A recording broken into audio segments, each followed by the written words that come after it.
Malawi today.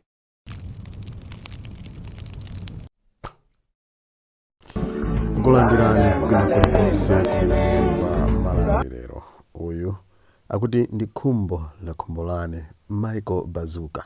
Nkulu ameneyo akuti adakumanapo ndi a president Asanokhale a president ndi kukambirana ziwiri zitatu. Ndipo lero wabwera kuzakamba nawonso a president omweyo ali president, ndipo iwowa akuyankha sona imene a president adapereka kwa chinyamata kumzuzu. Akamba zambiri mmenemu, ndipo ife tibwere tipange comment kuyikambasulanso muchichewa chifukwa zinthuzi aziyankhula muchizungu. Nde tatene tikhale pompo timve I'd like to call this citizen address to the state president of Malawi. Mr. President, my name is Kumbo Lakumbolane Michael Bazuka Muhanga. I hope you remember me from our previous meetings just before you became a president. These meetings were one-on-one. Before I start, let me take you back to your sauna of youth that happened at Mzuzu State Lodge or Paris. And I have planted over 400,000 hectares of maize. These were your own words of proclamation and declaration to our children. Oh wow, over 400,000 hectares. That's huge. That's 4,000 square kilometers. That's about 1 million acres. I was thinking out loud that 1 hectare of maize field will require about 8 bags of recommended NPK fertilizer. That means 400,000 hectares will require 400,000 hectares times 8 bags of NPK fertilizer times 110,000 kwacha per bag of 50 kg. That is equals to 352 billion kwacha. You also need urea, which will also require 400,000 hectares times 7 recommended or required bags of fertilizer urea times another 110,000 kwacha, which will give us again 352 billion kwacha. It will come up to 704 billion Malawian kwacha. That's a lot, Mr. President.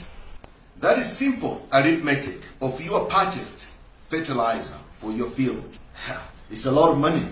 This excludes labor charges, machinery, or equipment, seeds, pesticides costs. That was just fertilizer. 704 billion Malawi kwacha, less these other things. My questions to you are, were you a beneficiary of AIP? If not, where did you get your fertilizer? Since fertilizer was scarce on the market at the shops. 3, what was your mode of payment? This is about credibility, and I'm holding you accountable for it. I'm seeking for your transparency.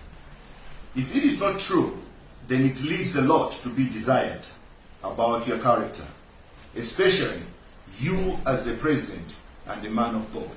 Your sauna at Parliament had some serious issues because it was half-baked truth. And that is the reason why you had to remove some of the things from it. Should I say that it's becoming habitual for you to be lying and misleading Malawians?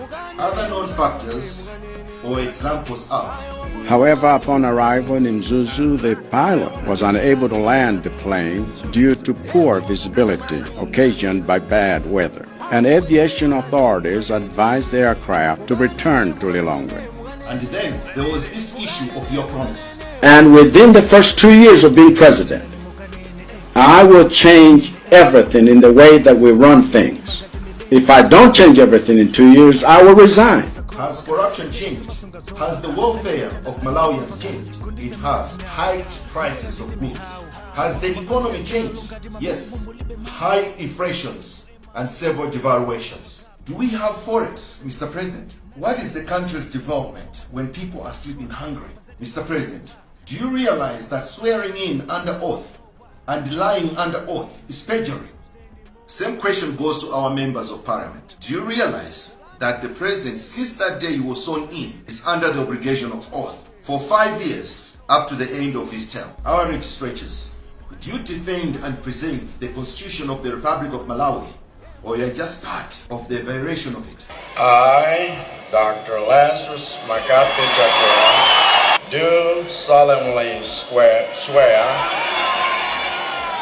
that I will well and truly perform the functions of the high office of President. Do you remember that, Mr. President? Are we citizens of Malawi protecting our hard-won democracy and its Constitution of the Republic of Malawi? Because enough has just become enough.